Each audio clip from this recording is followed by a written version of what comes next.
Egunon, Elika kooperatiban gaude, Oiartzunen, eta ni naiz Jon Etxebeste, bertako kidea. Gaur aurkeztuko dizuet txikoria.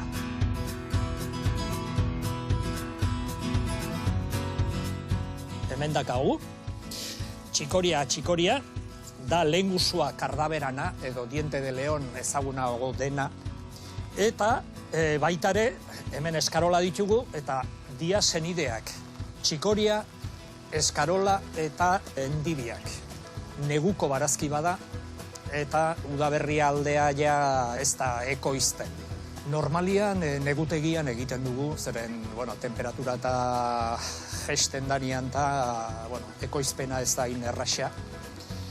Eta nahiko txikiak bezala gehatzen dira ez badute temperatura maila egoki bat. Txikoria ez da oso ezaguna Euskal Herrian, konsumitu da beti, baina bere zapore mikatza dela eta ez du jendeak asko maite. Inulina edo deitzen den sustantzia badauka, eta hori da ematen diona zapore mikatza hori. Eta naiz eta zapore mikatza hori izan, baditu propiedade oso interesgarriak. Gibela, besikula, hori denak aktibatzen ditu, orduan digestioak eta asko hobetzen ditu. Baita ere giltzurrunan kasuan aktibatzen ditu, eta orduan funtzio diuretiko hori dauka, oso eraginkorra, eta harriak eta daudenean giltzurdenetan botzeko aukera ematen du. Beste ezaugarri batzu gehiago, azaleko arazoak eta daudenin, ezemak, aknea, hor ere nahiko eraginkorra da eta erabiltzen da. Eta gehitu dezakegu kolesterola eta glukosa, odolian eta kagunian kopuru nahiko altuak, hortan ere eraginkorra da eta jaisten ditu. Erakutsiko dizuet, zergatik dauden hemen lotuta, ari batekin, lotzearen helburua da barrua txuritzea.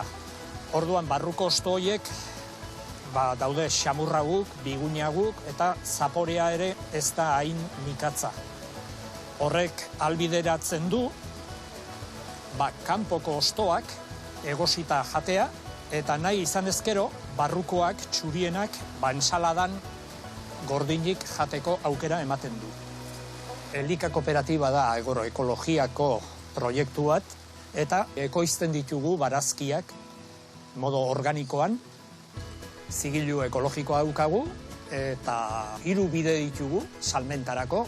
Saltzen dugu hemen kopuru bat hemen bertan, geho saltzen ditugu saski batzuk, astero, eta geho dugu beste proiektu bat hemen inguruan, labore izenekoa, nun hor saltzen dugun produkzioaren, ekoizpenaren beste zati bat.